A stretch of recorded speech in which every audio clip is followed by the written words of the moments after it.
welcome Tiffany Haddish. The applause that we're getting. Yay. How are you, Tiff? I am successful. I'm good. Successful. And I'm ready for my nap. Absolutely. We were just talking about naps and how I feel like I need an hour and a half nap just to get me through my day. Right. And you need what, 20 minutes? A good 20 minutes? 25 minutes. 20 That's minutes. it. If I do more than an hour, I'm just going to, let's just start a whole nother day. Well, you know what's funny? I feel like you can't do more than 20 minutes because Tiffany stays booked and busy. I do, but also I like playing spades on the phone. Do you really? Mm-hmm. On the phone with who? Myself and the computer. Oh. Maybe I am playing other people around the world. I don't know, but I'll play spades. Do you really? Mm-hmm. Okay, so a little insight. So all my cousins, my mama, my aunties, when we go to a cookout, we play spades. Yes. I tried playing one time. I don't know how to play. This probably happened maybe, I want to say 6 years ago. My auntie just now started talking to me. Yeah. Because it's so serious in the community when you play spades. Yeah. Like, they assume that you are getting up there and you knowing what you're doing. You better know what you're doing. Right. Don't be coming over here wasting our time not knowing what you're doing. Reneging. Talking across the table. Right. And I was talking all types up. Yeah. And did not know what I was doing. All that mess and don't have no basic skills. Yeah. I try to stay sharp on my game, so when I have the cookouts or the game nights, or I happen to pop over to a little party, I can do my thing. Is that what? And so whoop it. do you? Whoop it. Whoop them cheeks. Is that what you do? Whoop cheeks. I would be so scared to play spades with you. Why you think I'm gonna bite you? A little bit. No, I wouldn't even touch you. No. But I would destroy your spirit. See, I feel like that's worse than biting somebody. Is it? Yeah, destroying somebody's spirit. I wouldn't look. Spirits heal fast. I don't know, not mine. Spirits, you could destroy it, and then like 30 minutes, 45 minutes later, it'll be all right. Tiffany, now I'm if you one of them hoarding spirits, you a hoarder. I am a black man, which means I don't go to therapy. So it takes so takes forever for me to like So it takes forever for me to heal, trauma and whatnot, because we got some of it. I can give you some techniques to help you get over it a little faster. Can you please? Like, what are some of the techniques that you do to get over the trauma and whatnot? So trauma. Mm-hmm. Okay, first of all, you got to find the funny in it. Okay, so it might be traumatic, it might be upsetting, but what about this do you think you could laugh about 5 or 10 years from now? What will be funny about this? Thinking right now? Oof. So, the spades game. So, the spades game. Yo, you going to your daddy? Okay, he's going to daddy issues immediately. Yeah. We was just talking about spades. I feel like he was like, it's always my father's fault. My father went to the store. I asked him to get me a transformer. Not even that. He went to go get some smokes and then come back. Poor baby. Are we trauma bonding right now? Yes, we are. Yes, we are. Oh my gosh. Yeah, I feel like it would immediately go to that. It would go to that. Yeah. And then what's the funny in that?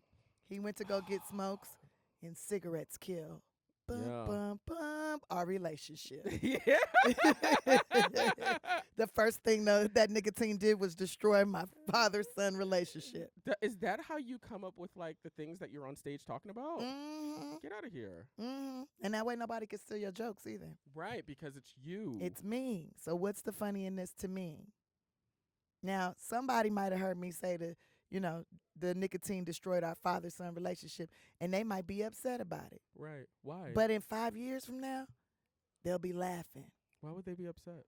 Well, they'd be upset because they'd be like, why would she say that? Well, whoever works for Winston's or Marlboros or something, Camels. Newport. Yeah, Newports. They'd be mad. Because cigarettes kill. Newport 100s. Yeah, nicotine kills.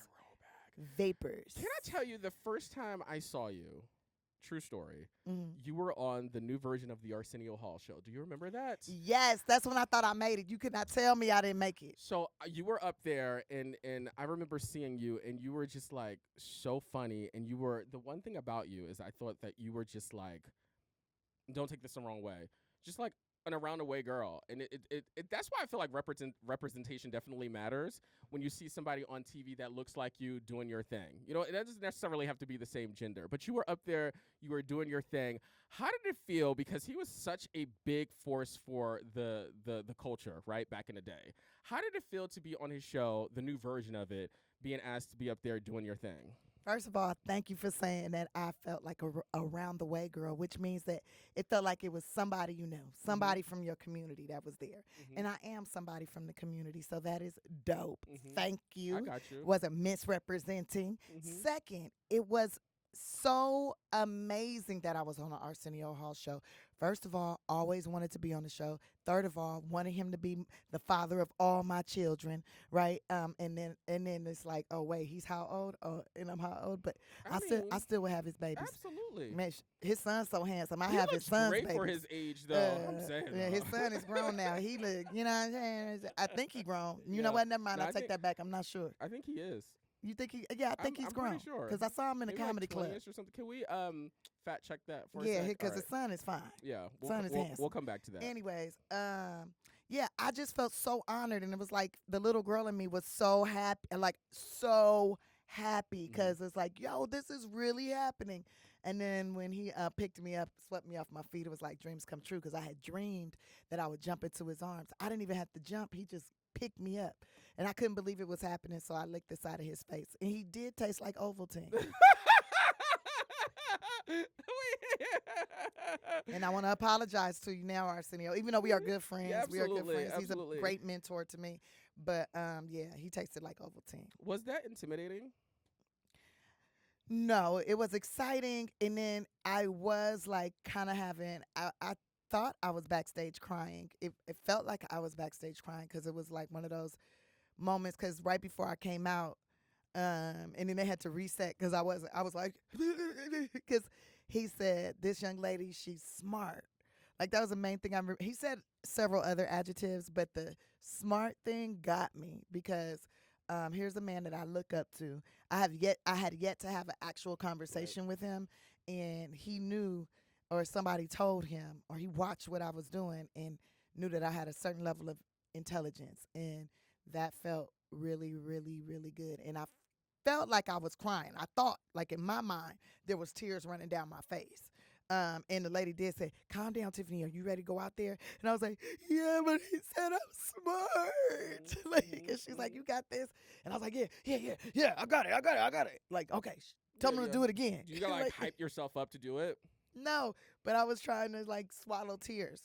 So I was like, can you ask him to do it again? And he said it again. And I just like shivers all through my body, and then I just belted out there and like did it. Why do you feel like smart resonated? Because I know it was in that moment, but it has to be something else as to why like that word just set you off. Well, I haven't heard many men call me that, especially men that I looked up to. So I've heard a few, but not a whole lot. And then, you know, here's this one, like someone I like really admired my whole childhood, you know, and he brought me so much joy. And then like he hasn't even like officially smelled me yet, you know, he hasn't even hugged me or shook my hand yet or anything, and he knows that I'm smart. That was dope. Especially like most of my childhood, people were calling me stupid all the time, and I thought that meant I was like actually stupid. But you know, once I started working at the airlines, I learned that, you know, stupid in the black community means funny. Right. But I took it as actually stupid. That's why you got to be careful what words you use with kids, or make sure they have a clear understanding of what a word means.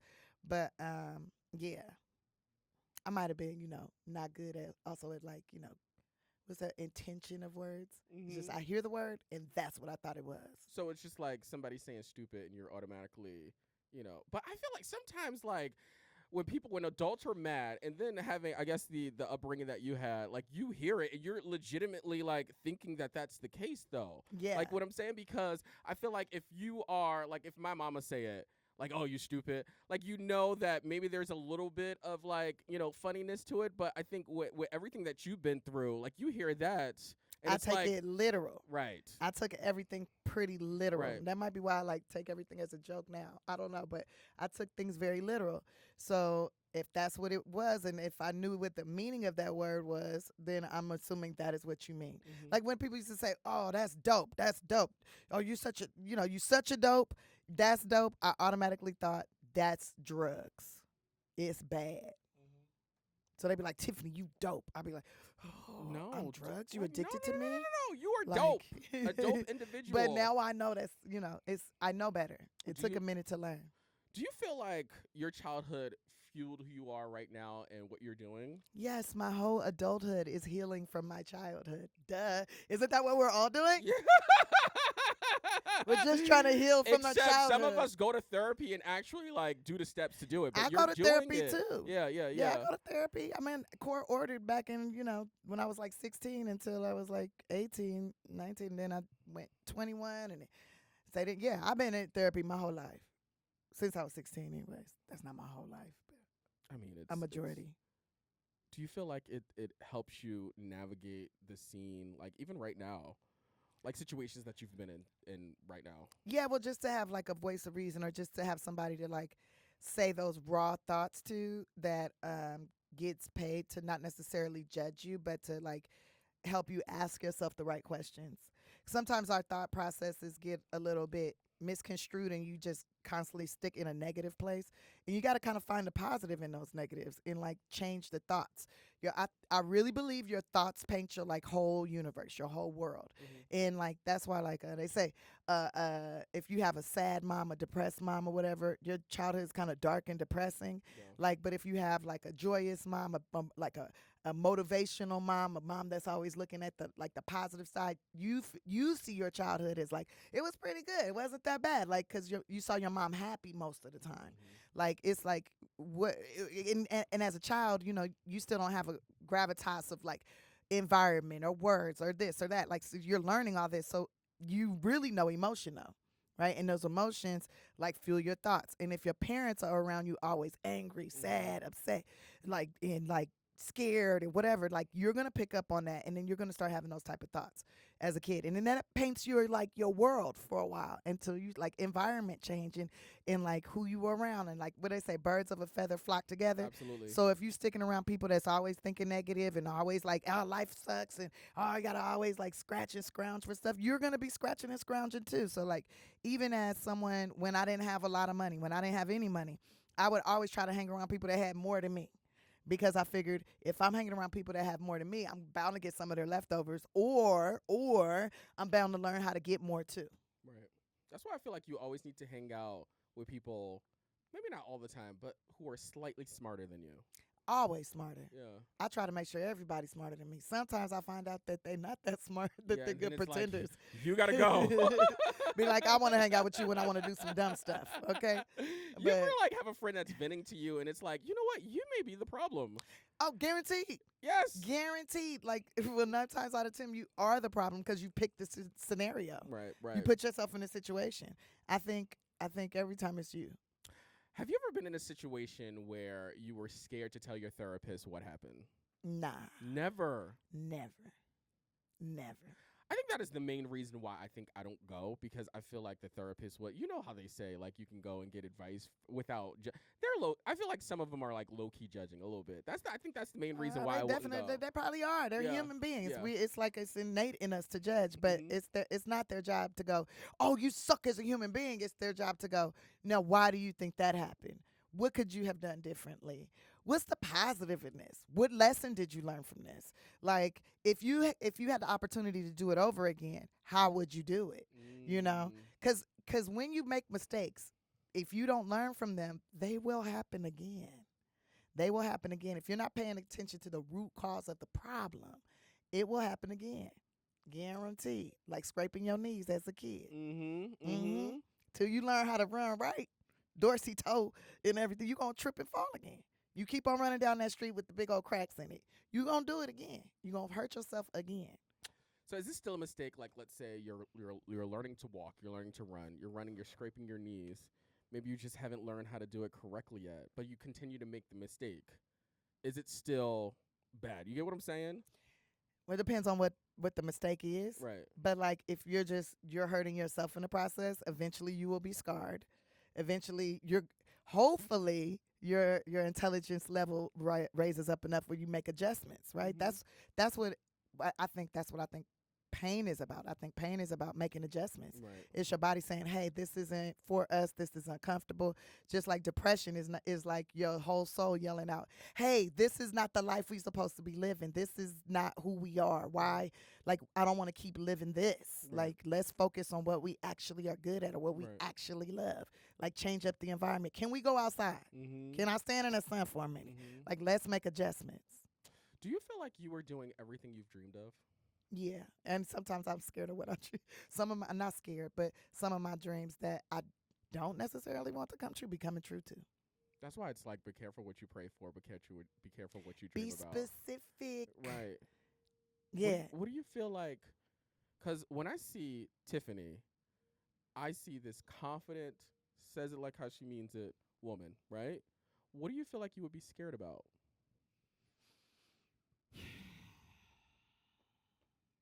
Okay, when I was a kid, I used to be scared of everything. Me too. Scared of everything, and I think now, Were you scared of public speaking?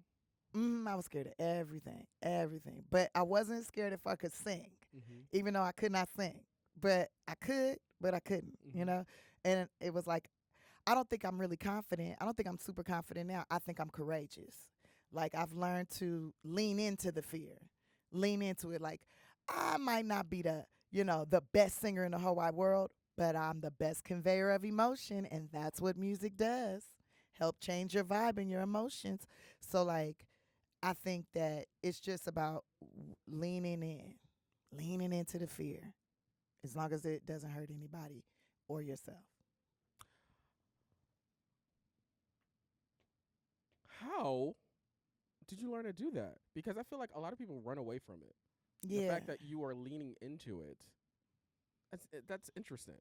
Yeah, I like adventure. Yeah, clearly. I'm in love with adventure. You've been on stage and there's been like thousands of people in the audience, right? And the fact that you are getting up there and you're doing your thing, that would scare the living daylights out of some people. And like how you said, you aren't the most. Lean in. You'll never hear me say I'm the most talented, right, or I'm better than everybody else. But you will hear me say I'll outwork you.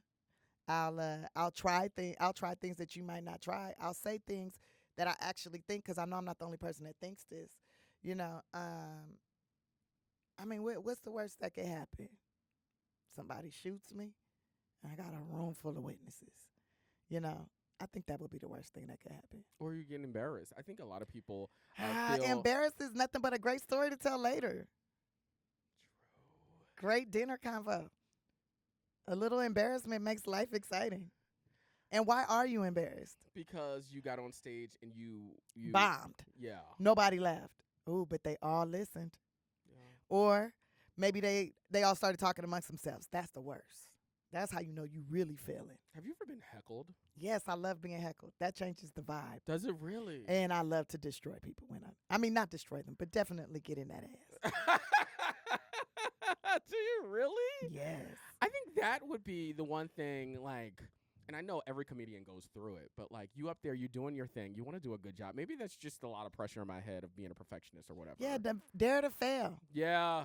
Dare to fail, because you'll learn how to be better. And like, okay, that didn't work this time. Maybe try it this way this time. Can we talk about the first time you were ever put in a movie, right? How was that experience? Okay, the very first time I was ever put in a movie, and I was a lead too. The girl who was the lead got hit by a bus, and so she couldn't do it. And so then they brought me in, and at that time I was going through some difficult stuff. I ended up homeless. I was sleeping in the parking lots of where we were going to be shooting the next day.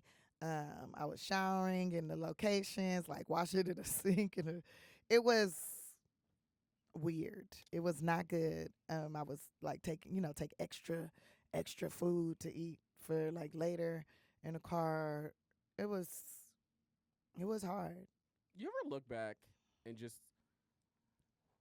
see how everything in your life, how it just comes full circle? You know what I'm saying? You look back at the time where you said you were sleeping in the parking lots of the car of your first movie, and then you do something like Girls Trip. and just see how just the full circle of it all. Yeah, I'm sleeping in the trailer, waiting for them to call me to set.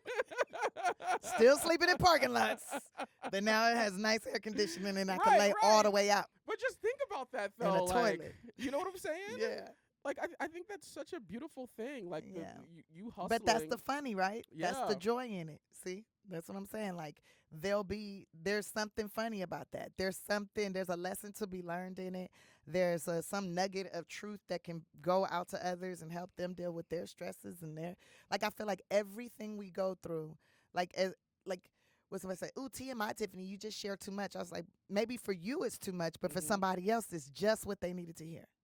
So as long as you're touching one person, you're good. Yeah, because I touched that one person, I probably touched 10 people. I might have touched a whole family, a whole household, maybe a whole classroom of students, maybe a whole dang university, maybe a whole state. Who knows? I don't know. I'm just doing my purpose. You know what's interesting is, can we get a girls trip too? Yeah. Please tell me that that's in the works. Yeah, they're writing the script. Shut up. Yeah, they're writing the script. You know what's funny? So I'm not a type of person that will go and see them, go into the movies and actual watch a movie. Why? I am so ADD. I'll be on my phone. I'll be seeing what other people are doing on their phone. I can't focus. But I saw a girls trip and I thought it was the absolute funniest movie. So you mean to tell me you in a dark room? Yeah, I can't. With a screen 1,000 times your size. Yeah, and I'm looking at my phone. And you're like, let me look at this little bitty screen in my hand. See what's popping on Instagram. And see what's popping on Instagram. Yeah. And in the middle, while the movie is playing. That means the movie's not good. So you did that in Girls Trip? No. I saw that at home. And you didn't get on your phone while you was watching it at home? No, I did not. So why so that means it is a good movie because you watched it on an even smaller screen. Yeah. And was able to not touch your phone. So it's a good movie. It's a very good movie. So when you go see good movies in the theater, it's even better than at home. It's even better because it'll be surround sound and popcorn smell. And when you laugh, you hear other people laughing, so you know you're in agreement I think you just with activated others. something right now. Yeah, because then you're in a herd. I remember this one time I went to go see this movie, Nacho Libre. And I was in one of my slumps. I was in one of my down spaces, right? And I was on some F every human being. I hate humans. All they try to do is hurt my heart. Yeah. And I went to go see Nacho Libre because I was I want to get out of this mind frame and I want to laugh. So I'm in there by myself, and there's maybe 6 or 7 other people in there, right? Little pockets of people. Right. We watching this movie. I'm laughing. Those 6 or 7 other people, they're laughing. I'm like, yo, this is crazy. Somebody else is saying, I know. By the time we left out that theater, I made new friends. We all had an experience together. It's something about having an experience, a positive experience too, with strangers it just gives you some kind of sense of completeness. And when I tell you, I was laughing. Yes, and I was laughing for days. Right. I would just randomly think of something that Jack Black said or did and start laughing because I'm remembering the laughs that was in that room. That unity that was happening. And we were all different races and nationalities in there. Ah, the good old days. The good old days. I tell you, I cannot wait to see a Girls Trip 2. I still watch Girls Trip 1 over and over and over and over and over and over and over again. Thank you. I do too. It's so good. Do you ever watch it and look back and man, I was feeling like this when we were shooting this scene? Yes. I remember seeing the scene and being like, oh, that's when we all synced up. That's when we realized all of our cycles were happening at the same time. You know what's interesting? It's so funny because I am the type of person I'll watch the movie and then I'll watch it again to see stuff that I missed before. But then I was thinking to myself, man, you guys really filmed this during Essence Fest because there is this one specific scene. I think you guys are in the convention center and you can see security literally pushing people back. And I'm like, oh my gosh, they're really filming this as this is going on. As it was happening. Right. Yes, for real. 2 takes, that's it. That's one take. Some of them we only could get 1 take, 1 chance. And we had to rehearse. It was crazy. So I got the part, and then they said I had to be in New Orleans within 3 days of them hiring me. I get to New Orleans, and as soon as I get off the plane, we do a table read. And it's just like, and everybody wasn't there yet, right? All the girls weren't there, but we did the table read. Then the next day, we were rehearsing, and almost everybody's there. Then we rehearsed one more day, and then all the girls are there, and we all are getting along. And I'm just like, this is like the dream come true. Like, and I'm asking questions, but I'm not being like too nosy, but just like nosy enough to get them to start spilling their guts. And I'm learning all kind of stuff, and I'm like, oh, this is like heaven on earth. Mm-hmm. And so we rehearsed for like 3 days, maybe 4. And then it was shooting in those thousands. It was thousands and thousands of people. And not just any kind of people, black people. And during Essence Fest. During Essence Fest, right. baby. And we were moving. They had told us, like, keyword, this is what we're going to do. You're going to hear this word. You might hear it click. You might hear this thing. This security guard goes this way, that way. Like, they plotted it all out, and we did it. And, like, some of them, I'm telling you, one take. And we did it. You're in that movie has some heavy weights. Do you feel like you took away an experience from that movie? Like, what is the one thing that you took away, just like a learning experience from that movie? So many different learning experiences. Well, you know what's funny is I think my most valuable learning experience that I took away, and that was from the movie before when I shot the Keanu movie, is treat everybody on set the way you want to be treated. And, like, you guys have been coworkers for quite some time. Because if they enjoy working with you, they'll, like, refer you and try to get you on other projects because they want to work with you again. Or if they hear your name is on the thing, they'll, like, work and fight to get that opportunity to work with you again because they know it's going to be a good time. You know what's interesting? I heard a quote, like, you got to make sure you treat those PAs good, too, because those PAs end up becoming the directors. Yeah, they become, because they all have dreams. Everybody has dreams on that set. Right. Everybody wants to be something more than what they are, I feel like. So, yeah. Do me a favor and tell me about Woman Up. Woman Up is a song that Diane Warren wrote, and we did it together. Well, she did most of the writing. I told her what I wanted the songs to be about. So she slid in my DMs back in 2017. Right after Girls Trip came out. And I didn't notice because it was too many D-pics coming through, so I stayed out of the DMs. I ran into her at a party, and she told me, like, I'm in your DMs. Like, we need to be, like, figuring something out. I really want to work with you. I think you have a cool voice. And I'm like, oh, thank you. And so for years, been trying to, like, make this happen, collaborate. Finally, we get together after I throw, like, a little bit of a temper tantrum with my team. Like, I want to make this music, and this is what I want to do. Bam. I'm in the studio with Diane, and the first time we were in the studio together, we just talked about what kind of music I want to make. And I was telling her I want to make music that brings joy to people, that, like, makes people feel like, yeah, I can do anything. Kind of like motivation. Lil Duval smile. Yes. Right. Like yes, like that, but, like, even bigger. Because in my mind, I want all these songs that I make, like, the original intention is to get them in TV shows, movies, commercials, different products like that. Because, like, I have a production company. I want to make 80 movies by the time I'm 50. I don't necessarily want to be in every single one, but my music can be in there. I could be producing it and giving opportunities to others and still put my thumbprint on it.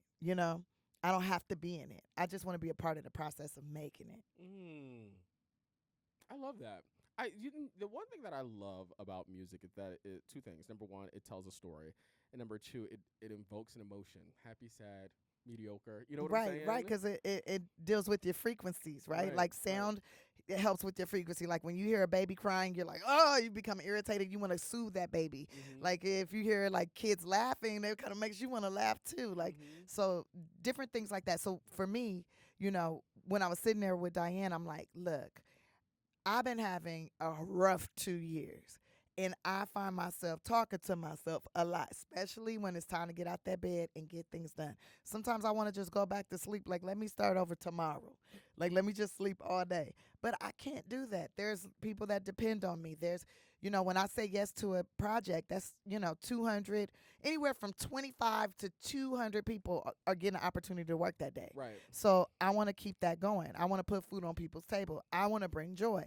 So, like, I have to always remind myself of what my actual intention is and, like push myself. So She was like, yeah, like you got to just like man up. I'm like, yeah, man up. But no, I'm a woman. I got to woman up because I'll be bleeding. My breasts will be hurting. My back will be aching. My toes will be hurting. Like things will be bothering me in my flesh.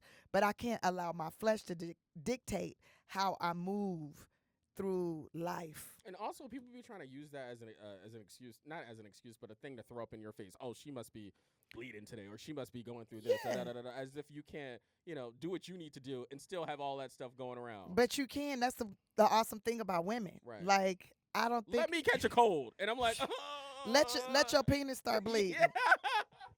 Exactly. It's a wrap. Let a blood clot come out of you. Right, exactly. You're not going to work. Mm-mm. If a blood clot came out of you before you left the house, you would be in the hospital right now and not sitting here with me. Correct. Okay? Yes. But I have a blood clot before I leave the house.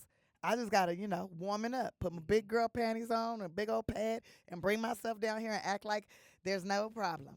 My grandmother says, your big boy bloomers, put them on because you need to do this. Right, get it done.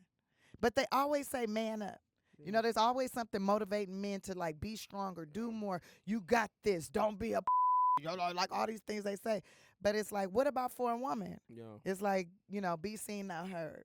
It's stuff that's, like, not really that motivational, right? Or break the glass ceiling. Yeah. Hey, can I just get out the bed? Correct. Let me just get started with, like, washing my body. Like, you want me to break stuff? Mm-hmm. Like, but I'm supposed to be quiet and fragile and submissive and like, just be a flower there. Mm-hmm. And a delicate flower. Don't give your opinion. Soft and pink. Yes, follow him, even though it looks like he's leading you over a cliff. Mm-hmm. It's okay. Don't honor your feelings. Those feelings are dumb. Yeah. You're being overly emotional. You're overreacting. Like, all these different things. And it's like, no, you know what? If I'm in my feelings, that's part of me being a woman. Mm-hmm. I'm going to honor my feelings. I might not stand here and cry like a baby, but I might say, hey, I'm uncomfortable with what you're doing right now. And to me, that's womaning up. Mm-hmm. Like, honoring yourself. And men need to be doing it too. Yeah. Hey, you hurt my feelings. That hurt. I'm not talking to you for the rest of the day. 2 days. I'm a Pisces. Oh, you a Pisces? Mm-hmm. Oh, my God. So when you say... When you say you're not going to talk to me for 2 days, and you're going to analyze every single thing, and you're going to break it down to a numerical 4 times you blinked at me in a really inappropriate way. So now does it make sense? Yes. Now I know why you need to take a nap. You analyzing everything way too much. So when you have a rough 2 years, right, that doesn't stop you. How do you keep going, though? I believe in myself. Yeah. I believe in myself, and I know what, like, my ultimate goal is, and I do realize, like, hey, there's going to be speed bumps. Sometimes you need to slow down. Sometimes you need to stop and evaluate how are you affecting others' environments? How am I affecting my own environment? Like, things happen for a reason, and I feel like when major stuff happens, or even minor stuff, it might, if it feels uncomfortable, if everybody's talking about it, you might need to evaluate it. Or you could be like, kiss my butt, and I'm going to just keep moving. Yeah. But either way, I'm going to keep moving. And nothing, I feel like nothing in my adult life could be as difficult and as hard or as stressful as my childhood. I think that was the most stressful time of my entire existence. I feel like it's the most stressful time in anybody's existence because you really have no power and you're depending on these people that you were born to love you and provide and care for you enough to not murder you by accident. And then you take it a step further. Foster care. Now I'm with strangers. Right. Strangers, and I'm hoping they don't hurt me. They don't this to me or whatever. And some of them might hurt me and whatever to me. And, I have no power. Like, I have power now. I have the power of my voice. I have the power of my actions, where I take myself, what I do with myself. Like, last night I was doing a comedy show, and somebody yelled out, Tiffany Haddish for president. And I was like, oh, hell no. Because that's going to take away all my personal power. Now I'm going to be surrounded by white men, maybe some handsome black men, maybe some Latina men, who knows? And I'm going to have to do what they say or go where they go. And they're going to have to tell me, no, it's not safe here and you can't go there and you can't this, you can't that. That would throw me right back into my childhood. Yeah. Where I don't get to make any decisions because I'm the decision maker. And then you're not really even a decision maker. You're just an influencer, right? Yeah. Really, the president is like, #1 influencer. Yes. Get them an Instagram. Have them do some ads or something but like that. And there's power in that, but then no power in that. At what age do you feel like you found your voice? I feel like I found my voice at like maybe 34. Really? Yeah, but I always had a voice. I just didn't understand how to use it. Okay. So when you say fine voice, I think it means like how to use it. And sometimes I misuse it from time to time because You're human. Yeah, I'm human, but also my instrument, my voice, it's growing. The power behind it, like sometimes I think nobody's really listening to say whatever I want to say. And then they're like, oh, it hurt me. And then I realize, oh, yeah, we're not in the 1900s. People are more sensitive today because everybody gets trophies now. Do you also nobody feel like, knows how to just accept take it on the chin? take it on the chin. You're not perfect. And keep it moving. Yeah. Do you feel like it's even harder for who you are? Because I feel like sometimes comedians are under attack. You know what I'm saying? Which is things Sometimes. that a lot of times. Always. You know what I'm saying? Like I feel But like, everybody's under attack. No, I think it's different because you are taking these situations and you are talking about these situations and turning them into funny. But I also feel like there's a lot of hate that goes around that in the community too. Like I feel like no one is like sitting there being like, Tiffany, you did the thing. Like I feel like everybody's all, well, she stole my joke, or this person's doing that thing. I feel like it just seems like there's not a lot of love that goes around in that field, if that makes sense. There's a lot of love that goes around in that field, but when somebody wants to, what I've noticed anyways, when you want to take someone else's shine, you talk shit about it. Like if you want more people to click, like people like the negative. I noticed that the media, they love to like project my negative, but then I had to think about it. Why do they keep talking about my negatives and not everybody else's negatives? And what I've deciphered is they trying to make money, right? And people will click on, like, when, well, at least me anyways, when I see somebody I care about's name and their name is there in like bold print and negative things are around their name, I'm going to click on it to make sure they okay because I care about them, right?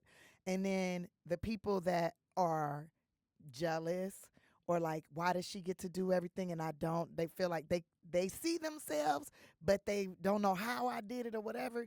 They get upset. Also, people get mad when I get in trouble because they feel like they in trouble. Or if they see people hurting me, like saying bad things about me, they feel like it's them that's getting hurt because they might identify with me. Like, there's so many different scenarios. But think about what I just said about you being on our Arsenio Hall show and how you resonated with me.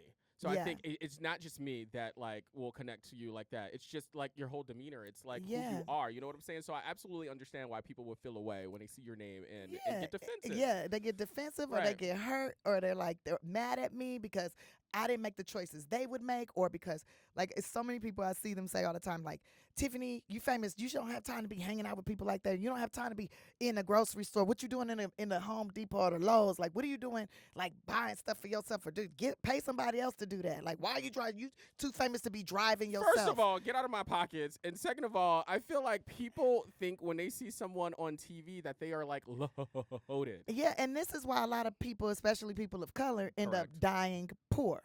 Right? Once they get a certain level of celebrity, they think, oh, this is how I'm supposed to be. This is what I'm supposed to do. And then when they get to a certain, the money runs out, the money's dried up, and now they're 80 years old and they can't even afford health insurance. Right? Like all the money's gone because you spent it on something that you could have did yourself. Right? And you had the time to do it. Or like, I don't know. Like I was driving on Thanksgiving Day. People like, oh, you should pay somebody to do it. Well, the car service told me it was going to be $4,000 to drive me around the whole day. I got a car that drive itself that was $100 and some $1,000. I think I'm gonna let the $100 and some $1,000 drive me, and whatever happens, happens. So I'm parked. I'm not hurting anybody. I'm taking a nap. The car parked me. Great. Maybe it parked me the wrong way. But listen. But I'm safe. Nobody around me's hurt. A lesson learned: don't be nowhere when you tired. Stay home when you tired. I didn't get my nap in that day. See. Didn't get that nap in. And you see and how then I got to meet some super awesome police officers and, make new friends. Well, as long as you're able to turn it into a positive. It was a positive. You got to be able to turn the negatives into positives. Can I say it was a pleasure having you in here?